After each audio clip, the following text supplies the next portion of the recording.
नमस्कार दोस्तों, एक बार फिर से आप सभी दोस्तों का आपके अपने YouTube चैनल पर बहुत बहुत स्वागत है। दोस्तों, दिन भर के जो मुख्य समाचार हैं, बड़ी खबरें हैं, एक एक करके चलेंगे।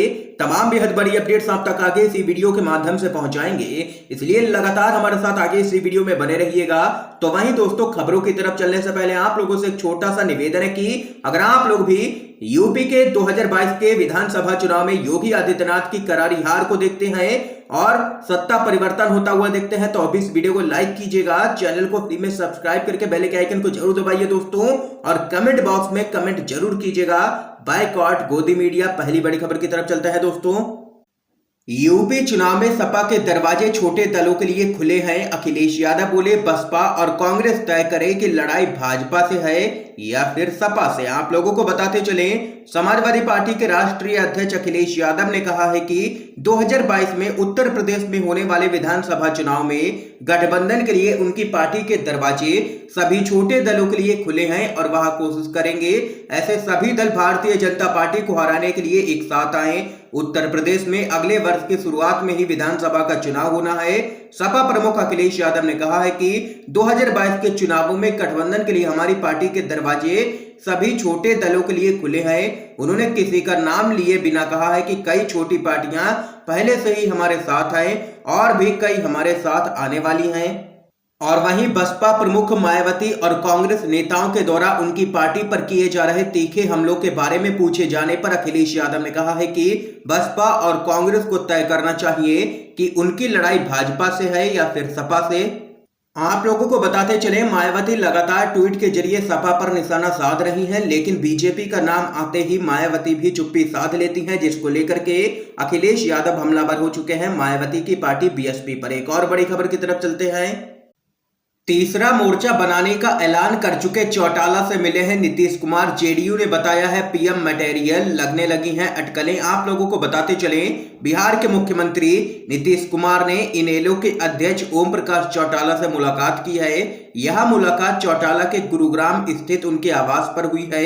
इस दौरान जेडीयू के नेता केसी त्यागी भी साथ रहे हैं। यह मुलाकात उस समय हुई है जब ओम प्रकाश चौटाला तीसरा मोर्चा के गठन की पैरवी कर रहे हैं और केंद्र की सरकार को किसान विरोधी व युवा विरोधी बता चुके हैं। इस बैठक के दौरान तीनों ही नेताओं के बीच में राजनीतिक मसलों पर भी चर्चा हुई है।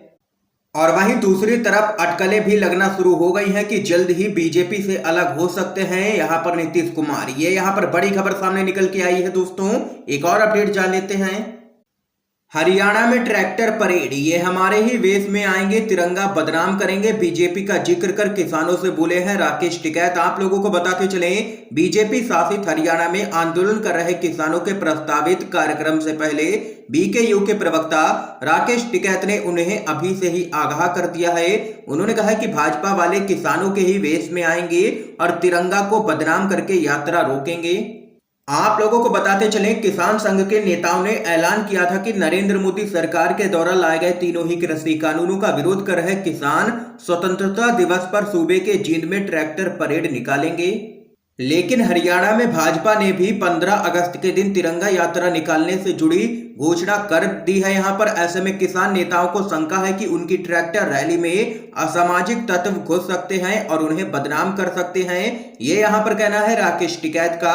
और वहीं आप लोगों को बताते चलें, भारतीय किसान यूनियन के राष्ट्रीय अध्यक्ष गुरनाम सिंह चढ़ूनी ने कहा है कि हमारा धरना अपने लिए नहीं है बल्कि उन लोगों के लिए है जिन्हें पूंजीपति खा रहे हैं। एक और बड़ी खबर जान लेते हैं दोस्तों। पेगासस जासूसी कांड, सुप्रीम कोर्ट में 5 अगस्त को होगी सुनवाई। केंद्र सरकार पर जासूसी कराने का है गंभीर आरोप। आप लोगों को बताते चले, पेगासस जासूसी मामले में सुप्रीम कोर्ट 5 अगस्त को सुनवाई करेगा। मुख्य न्यायाधीश एनवी रमन्ना की बेंच में इस मामले की सुनवाई होगी। बीते दिनों सुप्रीम कोर्ट में वरिष्ठ पत्रकार एन राम और शशि कुमार की ओर से अर्जी दाखिल कर स्वतंत्र जांच की मांग की गई थी और इसके बाद यहां पर सिलसिला लगातार चलता रहा और कई याचिकाएं दाखिल की गई हैं यहां पर इस पूरे प्रकरण की जांच को लेकर के।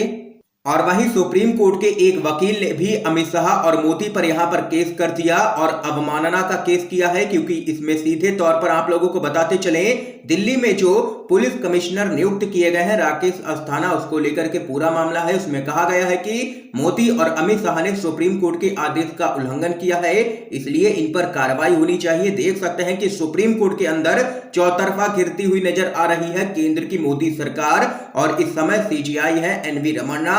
एक और बड़ी खबर जान लेते हैं। सुदर्शन न्यूज के नफरती सुरेश चौहान के पर मीडिया समुदाय को अपशब्द कहने का है आरोप। एफआईआर हुई है दर्ज। आप लोगों को बताते चले राजस्थान के जयपुर स्थित ट्रांसपोर्ट नगर थाने में अंबागढ़ किले से हाल ही में भगवा झंडा हटाने के विवाद में मीडिया समुदाय की भावनाओं को आहत करने के सिलसिले में एक समाचार चैनल के प्रधान संपादक के खिलाफ मामला दर्ज किया गया है।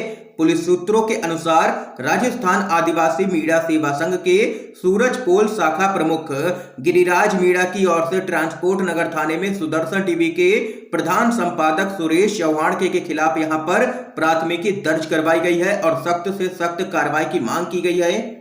आप लोगों को बताते चले ये वही सुरेश चौहान के हैं जो लगातार अपने चैनल के जरिए नफरत फैलाते हैं और लोगों को बांटने का काम करते हैं, और अब यहां पर इन्होंने सारी हदें पार करते हुए मीडिया समुदाय को गाली दी है, अपशब्द कहे हैं, जिसको लेकर के इनके खिलाफ एफआईआर भी दर्ज हो गई है और सोशल मीडिया पर भी लगातार इनकी गिरफ्तारी की मांग तेज होती जा रही है। एक और बड़ी खबर आप लोगों को बताते चले, राकेश टिकैत और संबित पात्रा भिड़े हैं। टिकैत ने संबित पात्रा को लिया है आड़े हाथ, बोले इनकी सरकार कहां है, सरकार तो मोदी की है, उनके दोस्तों की है, ये तो केवल भट्टे के मुंशी हैं। आप लोगों को बताते चले किसान नेता राकेश टिकैत ने बीजेपी के प्रवक्ता संबित पात्रा को आड़े हाथ लेकर के कहा है कि इनकी सरकार कहां है, ये तो खाली बीजेपी के एक छोटे से प्रवक्ता हैं, सरकार तो नरेंद्र मोदी की है, ये तो केवल भट्टे के मुंशी की तरह काम करते हैं, इनसे बात आखिर क्यों करें।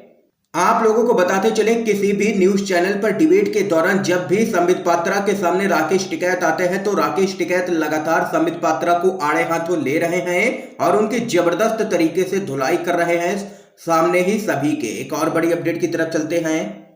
मोदी सरकार पर भड़के ओवैसी बोले पेगासस पर संसद में चर्चा करने से क्यों डर रही है मोदी सरकार, 3 तलाक कानून को भी बताया है असंवैधानिक। आप लोगों को बताते चले एआईएम के प्रमुख असदुद्दीन ओवैसी ने पेगासस जासूसी विवाद को लेकर के सवाल किया है। सरकार पेगासस पर संसद में चर्चा करने से क्यों डर रही है, आप क्या छिपाना चाहते हैं। हम चाहते हैं कि संसद चले, लेकिन आप ऐसा नहीं चाहते हैं, आप केवल विधेयक पारित करना चाहते हैं। क्या यह लोकतंत्र है, हमें अपने विचार रखने के लिए अवसर नहीं दिया जा रहा है। और वहीं 3 तलाक खत्म होने के 2 साल पूरा होने पर एआईएम के प्रमुख ओवैसी ने इसे असंवैधानिक और मुस्लिम महिलाओं के खिलाफ बताया है। उन्होंने कहा है कि इसे सर्वोच्च न्यायालय में चुनौती दी गई है, यह समानता के खिलाफ है और मुसलमानों को बदनाम करता है। ये यहाँ पर पेगासस से लेकर के 3 तलाक के कानून पर भड़के हैं मोदी सरकार पर असदुद्दीन ओवैसी। एक और बड़ी खबर जान लेते हैं। मध्य प्रदेश में भी बीजेपी करने वाली है बड़े बदलाव। 2 दिन में अमित शाह से दूसरी बार मिले हैं सीएम शिवराज। आप लोगों को बताते चले बीजेपी के अंदर कई राज्यों में अंतर कलह देखने को मिल रहा है। भाजपा का केंद्रीय नेतृत्व अब एक एक कर सभी राज्यों में पार्टी के बीच उभर रहे अंदरूनी मतभेदों को सुलझाने में जुटा है। इसकी शुरुआत उत्तराखंड में सीएम बदलने के साथ हुई। इसके बाद पिछले महीने ही केंद्रीय कैबिनेट में भी बदलाव देखने को मिला, जिसके बाद यहाँ पर बीजेपी के कई नेता नाखुश चल रहे हैं जिनको कैबिनेट में जगह नहीं मिली है। और वहीं हाल ही में कर्नाटक में भी मुख्यमंत्री यहां पर चेहरा बदला गया है और वहीं दूसरी तरफ उत्तर प्रदेश में भी चुनाव से पहले बदलाव किए जाने की चर्चा है। इस बीच मध्य प्रदेश के सीएम शिवराज सिंह चौहान कैबिनेट में नए नाम शामिल किए जाने का अनुमान लगने लगे हैं। दरअसल गृह मंत्री अमित शाह ने सीएम शिवराज को 2 दिनों में दूसरी बार मुलाकात के लिए बुलाया है। आप लोगों को बताते चले मध्य प्रदेश सरकार में फिलहाल मुख्यमंत्री सहित कैबिनेट में कुल 31 सदस्य हैं, जबकि अधिकतम सदस्यों की संख्या 35 हो सकती है। फिलहाल कुल 4 पद ही यहां पर खाली हैं। एक और बड़ी खबर आप लोगों को बताते चले, वैक्सीन की किल्लत को लेकर के राहुल गांधी का मोदी सरकार पर हमला, कहा जुलाई गया लेकिन वैक्सीन की कमी नहीं गई। कोरोना महामारी की तीसरी लहर के खतरे के बीच देश में वैक्सीन की किल्लत लगातार जारी है, जिसको लेकर के विपक्ष मोदी सरकार पर लगातार हमलावर भी है।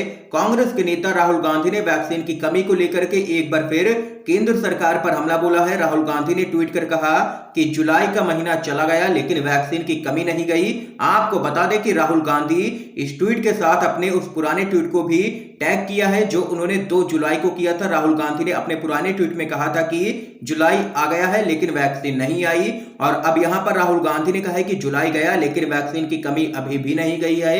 ये यहां पर वैक्सीनेशन के मुद्दे पर लगातार राहुल गांधी हमलावर हैं। मोदी सरकार पर एक और बड़ी खबर आप लोगों को बताते चलें। सीमा विवाद पर असम के मुख्यमंत्री हिमंत बिस्व शर्मा ने कहा मामले को सुलझाने के लिए जाएंगे सुप्रीम कोर्ट। आप लोगों को बताते चलें, असम मिजोरम सीमा पर 26 जुलाई को हुए हिंसक संघर्ष के बाद दोनों ही राज्यों में तनाव लगातार बना हुआ है। सीमा विवाद पर असम के मुख्यमंत्री हिमंत बिस्व शर्मा ने कहा है कि अगर मेरे खिलाफ एफआईआर दर्ज करने से मामला सुलझ जाता है तो मैं किसी भी पुलिस स्टेशन में जाकर के पेश हो जाऊंगा, लेकिन मैं अपने अधिकारियों की जांच नहीं होने दूंगा। सीमा विवाद को सुलझाने के लिए हम सुप्रीम कोर्ट जाएंगे, ये यहां पर कहना है असम के सीएम हिमंत बिस्व शर्मा का। आज के समय की सभी बड़ी खबरें थी दोस्तों जो हमने आप लोगों तक पहुंचाई हैं यूएनवीडीवी के माध्यम से। इन खबरों को लेकर के आप लोगों की क्या कुछ राय है जरूर बता सकते हैं कमेंट बॉक्स में कमेंट करके। वीडियो पसंद आया हो तो लाइक कीजिएगा, शेयर कीजिएगा और चैनल को सब्सक्राइब करके बेल के आइकन को जरूर दबाइए। दोस्तों आप सभी का वीडियो देखने के लिए बहुत बहुत धन्यवाद। जय हिंद, जय भारत।